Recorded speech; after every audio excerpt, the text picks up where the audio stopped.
बघा किती छान असा मस्त असा पानगोबीचा नाश्ता तयार झाला आहे। खूप छान असा नाश्ता तयार झाला आहे। तर तुम्ही हा नाश्ता एकदा जर बनवला तर रोज रोज बनवाल इतका छान लागतो। खूप छान बनतो आणि जास्त वेळ पण लागत नाही, खूप टेस्टी बनतो। तर नमस्कार सर्वांना, हाऊसवाईफ मराठी या चॅनलवरती तुमचं स्वागत आहे। मी आज बनवणार आहे मस्त असा पानगोबीचा नाश्ता। पानगोबीचा नाश्ता बनवण्यासाठी मी अर्धा पाव पानगोबी घेतली आहे। आता ही पानगोबी मी बारीक अशी खिसणीने खिसून घेणार आहे। तर ही पानगोबी खिसताना व्यवस्थित खिसायची बारीक अशी। तुम्ही मोठ्या खिसणीने खिसले तरी छान खिसल्या जाते। तर मी ही पानगोबी खिसून घेतली आहे। नंतर एक कांदा घेतला, तर हा कांदा बारीक असा पतला कापायचा आहे आणि कांदा व्यवस्थित असा असा पतला चिरून घ्यायचा बारीक। तर कांदा हा नाश्त्यामध्ये खूप छान टेस्ट येते या कांद्याने। तर बारीक असा मी चिरून घेतला। नंतर याच्यामध्ये कांदा टाकून घ्यायचा गोबीमध्ये। लसूण बारीक चिरला होता, लसूण टाकून घेतला। आलं पेस्ट टाकली, ओवा टाकायचा, जिरं ओवा, लाल तिखट, हळद,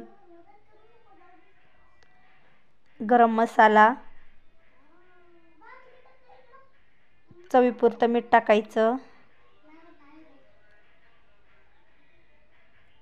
तांदळाचं पीठ टाकायचं,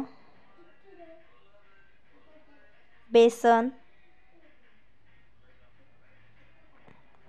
व्यवस्थित मिक्स करून घ्यायचं।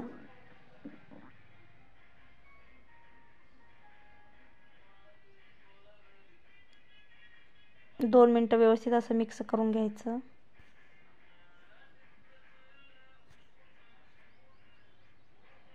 याला पाण्याची गरज नाही, बिना पाण्याचाच हा नाश्ता तयार होतो। बिना पाण्याचाच गोबीमध्ये आणि कांद्यामध्ये पाणी असतं, त्यामुळे तर हे नाश्त्याला पाण्याची गरज नाही। आता हातावरती असे मी छोटे छोटे बॉल्स बनवून असे वडे बनवून घेते।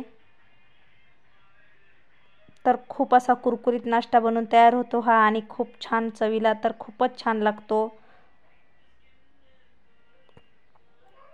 मी गॅसवरती तेल ठेवलं आहे तापण्यासाठी।